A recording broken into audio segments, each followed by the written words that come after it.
जय हिंद दोस्तों, स्वागत है आपका आपके अपने यूट्यूब चैनल में। दोस्तों, इस वीडियो में हम बात करने वाले हैं एक समान विद्युत क्षेत्र में रखे द्विध्रुव पर लगने वाला बल आघूर्ण। ठीक है दोस्तों, और ये क्वेश्चन बहुत ही इंपॉर्टेंट है और बोर्ड परीक्षा में बार बार पूछा जाता है और 2025 में भी इसके चांसेस बहुत ज्यादा बनते हैं क्योंकि ये बहुत कम बार पूछा जाता है, जिसकी वजह से अगर जो पेपर को टफ करना रहता है तो ये क्वेश्चन जरूर डाल दिया जाता है। ठीक है, तो चलिए शुरू करते हैं। इसका निगमन हम शुरू करते हैं। इसके निगमन से पहले हमें कुछ बातों का ध्यान रखना बहुत जरूरी है, तो चलिए उन स्पेशल पॉइंट्स को देख लेते हैं और उसके बाद से इसका निगमन करेंगे। इससे पहले मैं आप लोगों को दिखा दूं कि जितने भी आपके प्रीवियस ईयर क्वेश्चन पेपर हैं, चाहे आप क्लास 10th में चाहे आप 12th में, ये सारे के सारे क्वेश्चन पेपर मेरे पास ऑलरेडी मौजूद हैं। आप देख सकते हैं पूरे के पूरे कोड के और जितने भी सेट के पेपर हैं वो सारे के सारे पेपर मेरे पास मौजूद हैं और पीडीएफ फॉर्म में भी बहुत सारे पेपर अवेलेबल हैं। यानी 2012 से लेकर 2024 तक मेरे पास सारे के सारे क्वेश्चन पेपर मौजूद हैं, चाहे वो फिजिक्स हो, केमिस्ट्री हो, हिंदी हो या फिर इंग्लिश हो। ठीक है, तो आप समझ सकते हैं कि एक बहुत इंपॉर्टेंट क्वेश्चन है। मैंने बहुत सारे प्रीवियस ईयर क्वेश्चन में इस क्वेश्चन को देखा है। अब चलिए इसको शुरू करते हैं। ठीक है, तो पहले कुछ केसेस को हम समझ लेते हैं कि पहले कुछ केसेस को हम क्या करते हैं, देख लेते हैं। जैसे कि अगर जो मान लीजिए कि आपका एक विद्युत क्षेत्र है, क्या है, आपका एक बाह्य विद्युत क्षेत्र है। अगर जो उसमें आप किसी पॉजिटिव चार्ज को रखते हैं तो उसके साथ क्या होता है, इस बात को आप बिल्कुल ध्यान से सुनेंगे, तभी आप निगमन को क्या करेंगे, कर पाएंगे। ठीक है, तो जो एक समान विद्युत क्षेत्र है, अगर जो आप उसमें पॉजिटिव चार्ज को रखते हैं तो उसमें जो विद्युत क्षेत्र की तीव्रता होती है उसका सूत्र क्या होता है, E बराबर एफ अपान क्यू। ये सूत्र आपने बहुत बार पढ़ा होगा क्योंकि बहुत बार पूछा जाता है। ठीक है ना, तो विद्युत क्षेत्र जो है, विद्युत क्षेत्र की तीव्रता का सूत्र क्या होता है, E बराबर एफ अपान क्यू। अगर जो कोई पॉजिटिव चार्ज अगर इसमें रख रहे हैं तो इसमें बल कितना लगेगा, तो F बराबर क्या हो जाएगा, Q इंटू ई। क्या हो जाएगा, Q इंटू ई।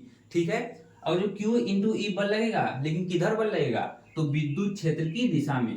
अगर जो आप एक समान विद्युत क्षेत्र में किसी पॉजिटिव चार्ज को रखते हैं तो विद्युत क्षेत्र उस पे अपनी दिशा में कितना बल लगाएगा, Q इंटू ई के बराबर। ठीक है, अगर जो यदि आप यहीं पे माइनस चार्ज रख देते हैं, अगर जो आप यहीं पे माइनस चार्ज रख देते हैं तो विद्युत क्षेत्र अपनी विपरीत दिशा में बल लगाएगा। कितना बल लगाएगा, Q इंटू ई।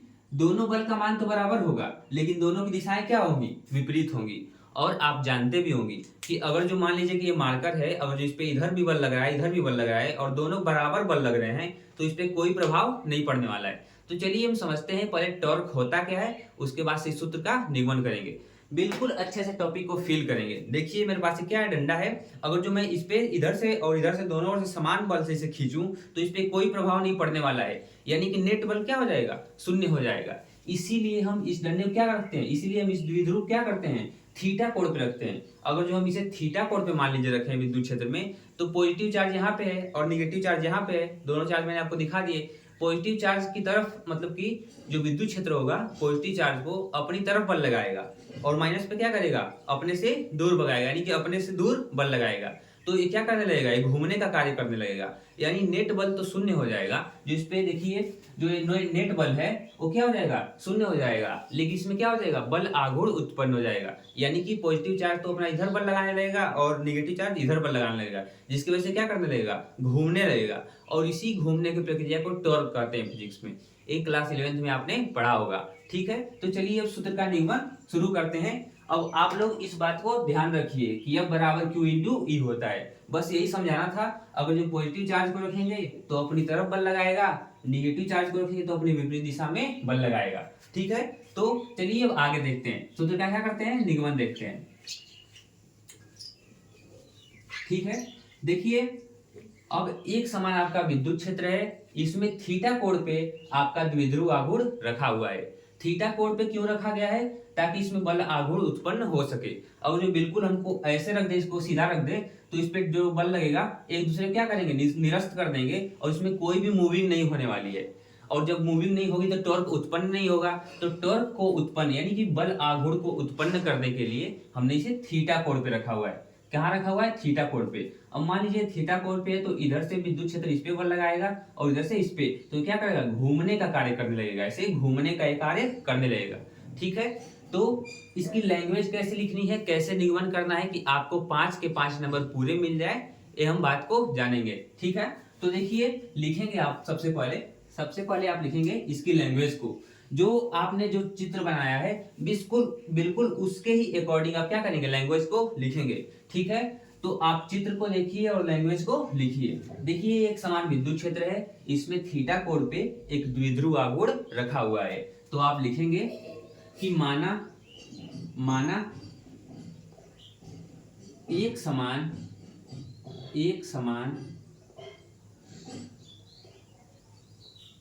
बाह्य विद्युत क्षेत्र में, एक समान बाह्य विद्युत क्षेत्र में, माना एक समान बाह्य विद्युत क्षेत्र में एक द्विध्रुव आघूर्ण, एक डाइपोल यानी कि एक द्विध्रुव आघूर्ण, एक द्विध्रुव आघूर्ण थीटा कोण पे रखा हुआ है।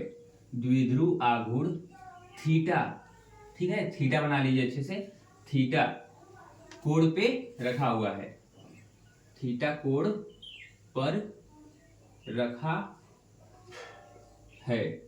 ठीक है, और इस पे हमें क्या करना है, बल आघूर्ण का मान याद करना है। यानी कि तो लिखेंगे कि एक माना एक समान बाह्य विद्युत क्षेत्र में एक द्विध्रुव आघूर्ण थीटा कोण पर रखा गया है और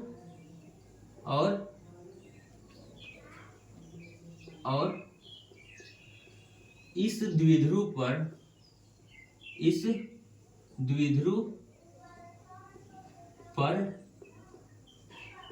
लगने वाला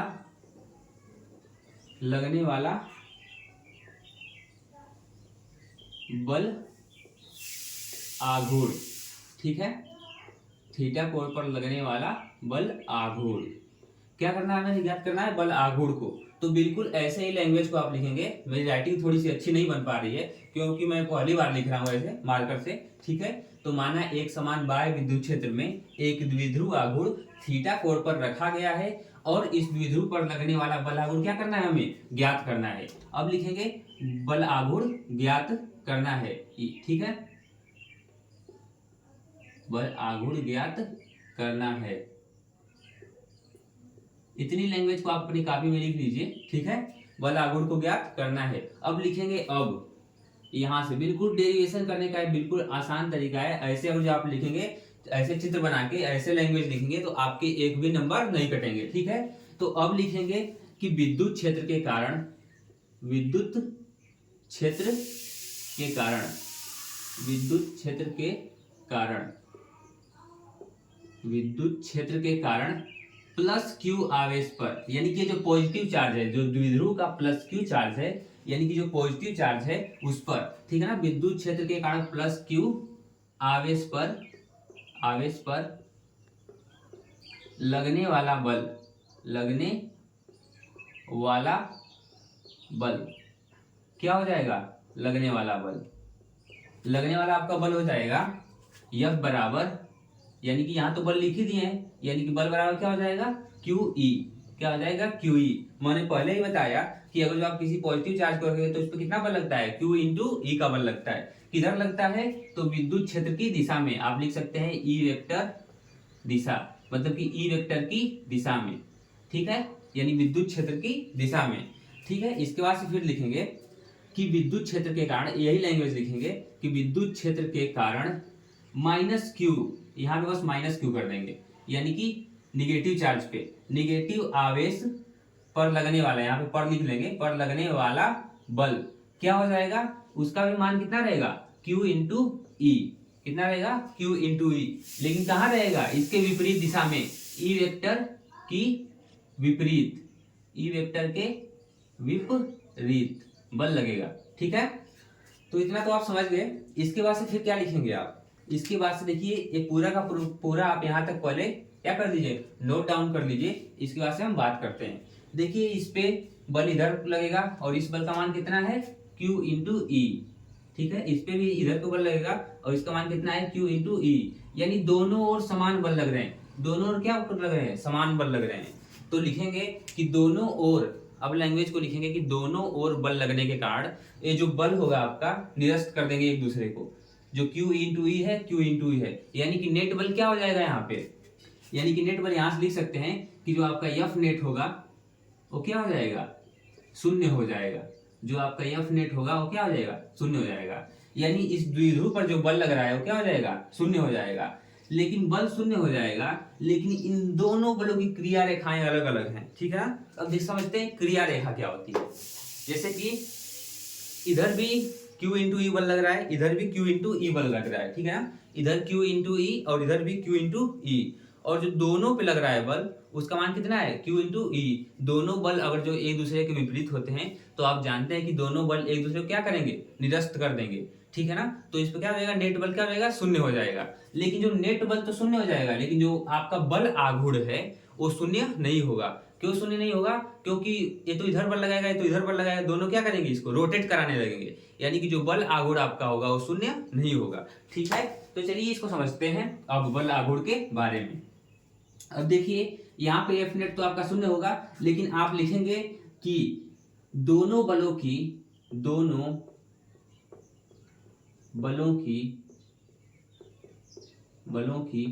क्रिया रेखाएं भिन्न भिन्न हैं। क्रिया रेखाएं अलग अलग हैं। क्या है, दोनों बलों की क्रिया रेखाएं क्या है, अलग अलग हैं, अलग अलग हैं, ठीक है। दोनों बलों की क्रिया रेखाएं अलग अलग हैं, इसलिए नेट बल आघूर्ण शून्य नहीं होगा। इसलिए नेट बल आघूर्ण, ठीक है, नेट बल आघूर्ण शून्य नहीं होगा। नेट बल आघूर्ण शून्य नहीं होगा, ठीक है।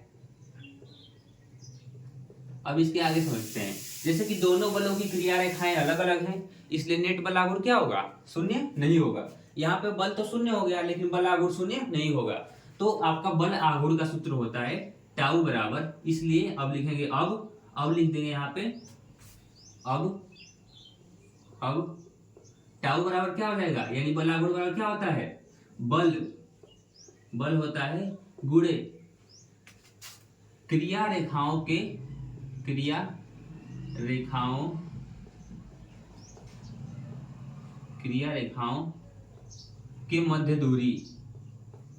मध्य दूरी, ठीक है। यहाँ पे आपका बल शून्य हो गया, लेकिन आपका बल आघूर्ण शून्य नहीं होगा, और बल आघूर्ण का सूत्र होता है बल गुणे बल की क्रिया रेखाएं। तो यहाँ पे बल की क्रिया रेखाएं देखिए, ठीक है ना, बल की क्रिया रेखाओं के मध्य दूरी। तो बल के क्रिया रेखाओं की जो मध्य दूरी है वो क्या है, डी है। जैसे कि बल के क्रिया रेखाओं के बीच जो दूरी है, दूरी कितनी है, डी। इसको हम लोग क्या मान रखा है, डी। तो क्या हो जाएगा, यहाँ पे बल का मान कितना है, तो यहाँ पे बल का मान आप यहाँ से ले लीजिए Q इंटू ई, दोनों पे समान बल लग रहा है, इसीलिए एक बल को लिख लीजिए Q इंटू ई। और यहाँ पे जो क्रिया रेखा के मध्य दूरी है वो क्या हो जाएगी, डी। क्रिया रेखा के मध्य दूरी क्या हो जाएगी, डी, ठीक है ना। तो टाउ बराबर Q इंटू डी। अब देखिए इसके आगे समझते हैं, डी का मान हम कहाँ से रखेंगे। तो देखिए एक त्रिभुज बन रहा है ABC, क्या बन रहा है, ABC, एक त्रिभुज बन रहा है। तो इस त्रिभुज के द्वारा हम क्या करेंगे, इसका मान निकालेंगे डी का। तो त्रिभुज ABC में यहाँ पे आप साइड में कर लीजिए, यहाँ पे आप साइड में कर लीजिए, इसको रफ कार्य में कर लीजिए, चाहे नीचे कर लीजिएगा इसके। तो यहाँ पे लिखेंगे त्रिभुज ABC में, त्रिभुज ABC में क्या हो रहा है, त्रिभुज ABC में आप साइन थीटा बराबर लिखेंगे, sine theta is equal to, sine theta क्या होता है, तो लंब बटा कर्ण, क्या होता है, लंब बटा कर्ण। तो लंब कितना है, ठीक है, इसको आप लिखेंगे। तो लंब आपका कितना है, यहाँ पे थीटा कोण लेंगे तो लंब आपका कितना हो जाएगा, बताइए, ठीक है। तो साइन थीटा, तो लंब आपका हो जाएगा डी, क्या हो जाएगा, डी। और यहाँ पे आपका जो कर्ण हो जाएगा वो क्या हो जाएगा, 2l, ठीक है, डी इंटू 2l, ठीक है। ये आपका लंब हो गया और ये आपका कर्ण हो गया 2l। अब देखिए जैसे कि यहाँ से समकोण त्रिभुज बन रहा है ना, तो इसीलिए कर्ण हो जाएगा ये वाला, और ये वाला क्या हो जाएगा, लंब हो जाएगा। तो d इंटू 2l, तब आप साइन थीटा बराबर क्या लिख सकते हैं, तो d बराबर क्या हो जाएगा, इधर आ जाएगा, ये क्या हो जाएगा, 2l इधर आ जाएगा। तो 2l जब इधर आ जाएगा तो 2l साइन थीटा हो जाएगा। d का मान कितना हो गया, 2l साइन थीटा। यहाँ पे आप d का मान देख सकते हैं, 2l साइन थीटा हो गया। कैसे हुआ है, तो यहाँ पे एक समकोण त्रिभुज बन रहा था, समकोण त्रिभुज का एक जो कर्ण हो गया आपका 2l हो गया, और जो लंब हो गया वो क्या हो गया, d हो गया। ठीक है, तो यहाँ से d का मान आपका निकल गया 2l sin थीटा। अब जो आपने यहाँ पे रखा था, जैसे मैं इसको इरेज कर देता हूँ, आप इसे अपने कॉपी में नोट डाउन कर देंगे, जगह नहीं मिल पा रही इसलिए मैं इरेज कर रहा हूँ। ठीक है, अब यहाँ पे जो आपका d का मान रख देंगे, टाउ बराबर q into E into D. D का मान कितना आया था, तो 2l sine theta, 2l sine theta. ठीक है, अब यहां से आप क्या कर सकते हैं, आप e को इधर लिखिए चाहे इधर लिखिए, आप क्या कीजिए, इसको इधर कर दीजिए। अब आप जानते हैं कि जो आपका एक q इंटू 2l है, जो एक q इंटू 2l है वो क्या हो जाता है, द्विध्रुव आघूर्ण के बराबर होता है, यानी जो द्विध्रुव का आघूर्ण होता है उसके बराबर, यानी कि p के बराबर। इसको डायरेक्ट क्या लिख सकते हैं, यहाँ पे लिख दीजिएगा q इंटू 2l बराबर होता है p के, यानी कि द्विध्रुव के आघूर्ण के बराबर। तो यहाँ से आपका टाउ बराबर हो जाएगा pe sine theta, pe sine theta. ठीक है, pe साइन थीटा हो जाएगा। यहाँ से आपका ये निगमन पूरा हो गया। अगर जो आप इतना लिख देते हैं तो आपके पूरे के पूरे नंबर मिलेंगे। ठीक है, तो यहाँ पे आपका टाउ बराबर क्या हो गया, pe साइन थीटा। ठीक है, तो देखिए जो बल आघूर्ण आपका सूत्र है, जो बल आघूर्ण का वो क्या है, टाउ है। लेकिन क्वेश्चन कैसे देता है, क्वेश्चन में कोई पूछ देता है कि बल आघूर्ण अधिकतम है, बल आघूर्ण अधिकतम है, यानी कि अधिकतम सबसे बल आघूर्ण कब रहेगा, जब ये 90 डिग्री पे रखा रहेगा, जब द्विध्रुव आपका आघूर्ण जो रहेगा वो 90 डिग्री पे रहेगा तो सबसे अधिकतम बल लगता है, क्योंकि तब इधर भी बल लगेगा इधर भी लगेगा, दोनों का बल क्या करेंगे, एक दूसरे को बहुत तेजी से घुमाएंगे, इसको द्विध्रुव आघूर्ण क्या करेंगे, बहुत तेजी से घुमाएंगे, तो सबसे अधिकतम बल कब लगता है, जब 90 डिग्री पे होता है। ठीक है, तो इस बात को भी आप याद रखेंगे। नेक्स्ट टॉपिक में हम बहुत ही अच्छा डेरिवेशन करेंगे, तब तक के लिए क्या करते हैं, इस वीडियो को बंद करते हैं। अगर जो आपकी कोई भी क्वेरी होगी तो आप कमेंट बॉक्स में जरूर कमेंट करेंगे, और आप इसका स्क्रीनशॉट ले सकते हैं, आप इसका स्क्रीनशॉट ले लीजिए, और नेक्स्ट टाइम हम एक अच्छी डेरिवेशन को करेंगे। सो दोस्तों, thank you and bye bye, take care of yours, मिलते हैं नेक्स्ट वीडियो में।